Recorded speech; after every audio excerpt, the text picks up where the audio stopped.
அண்மை செய்தியை பார்த்துக் கொண்டிருக்கிறோம்.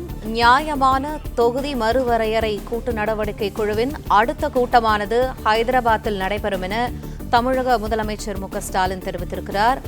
ஹைதராபாத்தில் கூட்டத்தை நடத்த தெலங்கானா முதலமைச்சர் ரேவந்த் ரெட்டி விருப்பம் தெரிவித்திருந்த நிலையில் தற்போது முதலமைச்சர் மு.க.ஸ்டாலின் அறிவித்திருக்கிறார். கூடுதல் தகவல்களை எமது செய்தியாளர் பாண்டியராஜன் வழங்க கேட்போம். பாண்டியராஜன், வணக்கம். இது தொடர்பான முழு விவரங்கள் என்ன? நாடாளுமன்ற தொகுதி மறுவரையறை செய்வதில் மக்கள் தொகையை அடிப்படையாக வைத்து மறுவரையறை செய்யக்கூடாது என்பதை வலியுறுத்தும் விதமாக தென் மாநிலங்களுடைய கூட்டு நடவடிக்கை குழுவினுடைய முதலாவது கூட்டம் இன்று சென்னையில் நடைபெற்றிருக்கிறது. அந்த நடைபெற்றிருக்கக்கூடிய கூட்டத்தில் தமிழ்நாடு முதலமைச்சர் அவர்களுடைய தலைமையில் நடைபெற்றது. தெலுங்கானாவினுடைய முதலமைச்சர், கேரள முதலமைச்சர், பஞ்சாப் முதலமைச்சர் மற்றும் கர்நாடகாவினுடைய துணை முதலமைச்சர் உள்ளிட்ட 14 கட்சியினுடைய பிரதிநிதிகள் இந்த கூட்டத்திலே கலந்து கொண்டிருக்கிறார்கள். அவர்களை பொறுத்தவரைக்கும் அடுத்த கூட்டம், அதாவது இந்த முதல் கூட்டம் நிறைவடைந்திருக்கிறது. சில தீர்மானங்கள் நிறைவேற்றியிருப்பதாக தகவல் கிடைத்திருக்கிறது.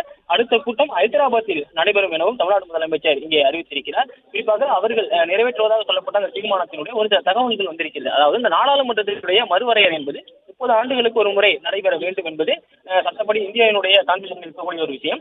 அதே போலவே அடுத்த 30 ஆண்டுகளுக்கு இந்த தொகுதி மறுவரையை செய்யக்கூடாது.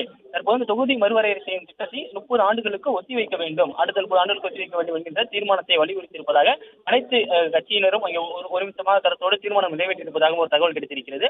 குறிப்பாக 30 ஆண்டுகளுக்கு இந்தியாவில் இருக்கக்கூடிய நாடாளுமன்ற தொகுதியினுடைய மறுவரையறை செய்யும் திட்டம் இல்லை என்பதை பிரதமரே அவருடைய வாயால் அறிவிக்க வேண்டும் எனவும் தீர்மானத்தில் இடம்பெற்றிருப்பதாகவும் பிரதமரை வலியுறுத்தியும் கடிதம் எழுதியிருப்பதாகவும் தற்போது தகவல் கிடைத்திருக்கிறது. முதலாவது கூட்டம் சென்னையில தற்போது நடைபெற்றிருக்கக்கூடிய நிலையில இரண்டாவது கூட்டம், அதாவது தொகுதி மரியாதை தொடர்பான எதிர்ப்பு கூட்டம், அடுத்த இன்னொரு கூட்டம் ஹைதராபாத் நடைபெறும் என்று தமிழ்நாடு முதலமைச்சர் மு.க.ஸ்டாலின் அவர்கள் தெரிவித்திருக்கிறார்கள்.